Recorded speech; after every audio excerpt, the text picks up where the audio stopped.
underline. Omong dikit tapi nyelekit. Bersama Om Bob. Temukan di channel YouTube Om Bob Indonesia. Om Bob, viral beredar video pidato Prabowo yang dipotong-potong dan muncul beredar tagar Prabowo ingin berkuasa. Bagaimana Om Bob menggarisbawahi masalah ini? Ya, ini menjelang pemilu ini kan suasana politik itu kan jadi sangat dinamik ya. Dinamika politik jadi sangat panas ya.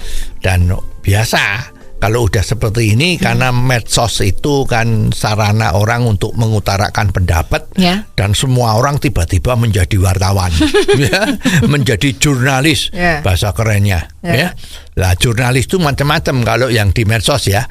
Ada yang memang dia ada pandangan-pandangan itu terus dia bisa mengutarakan pendapatnya ya, bisa mewartakan sesuatu yang terjadi. Tapi ada juga orang yang nulis atau macam-macam itu yang sifatnya itu profesional.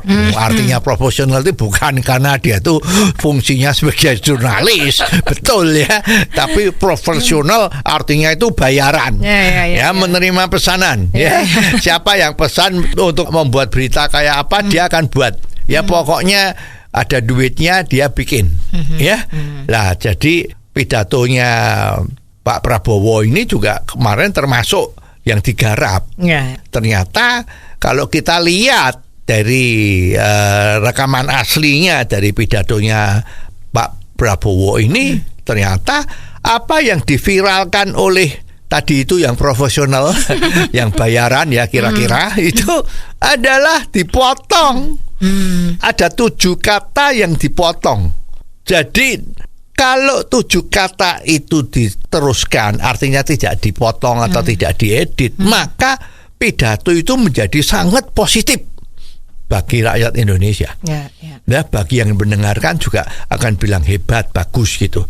Tapi karena dipotong, jadi seolah-olah apa yang dikatakan oleh Pak Prabowo tadi itu adalah sesuatu yang sangat nggak bagus.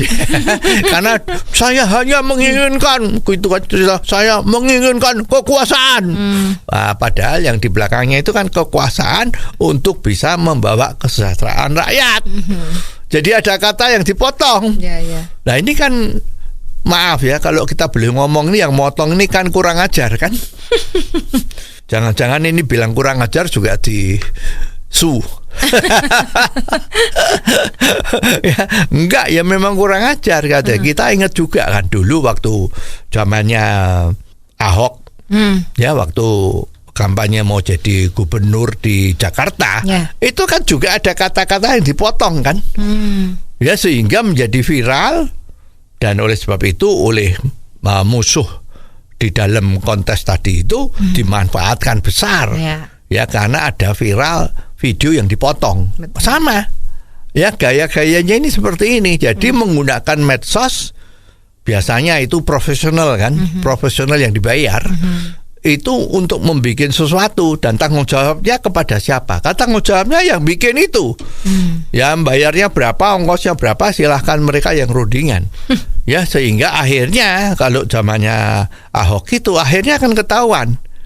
Ya, dan yang pembuat itu akhirnya ditangkap dan masuk penjara juga kan, bahwa dia telah melakukan satu pembohongan publik. Nah ini juga begitu. Ya mestinya ini juga jangan main-main ya, hoax seperti ini. Hoax itu kan artinya suatu berita bohong yang sengaja diciptakan untuk membuat kegaduhan yang sebetulnya itu tidak terjadi.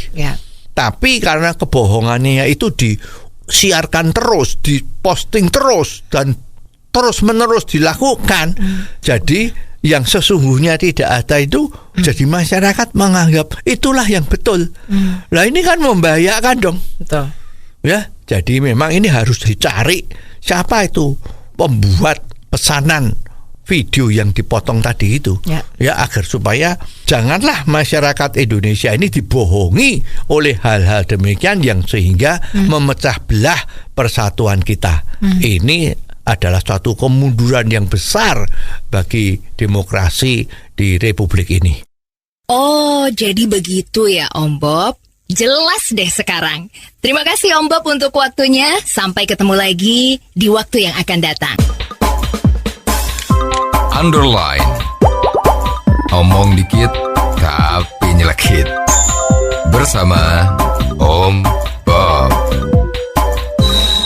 Jika Anda suka dengan channel ini, jangan lupa subscribe, like, dan komen.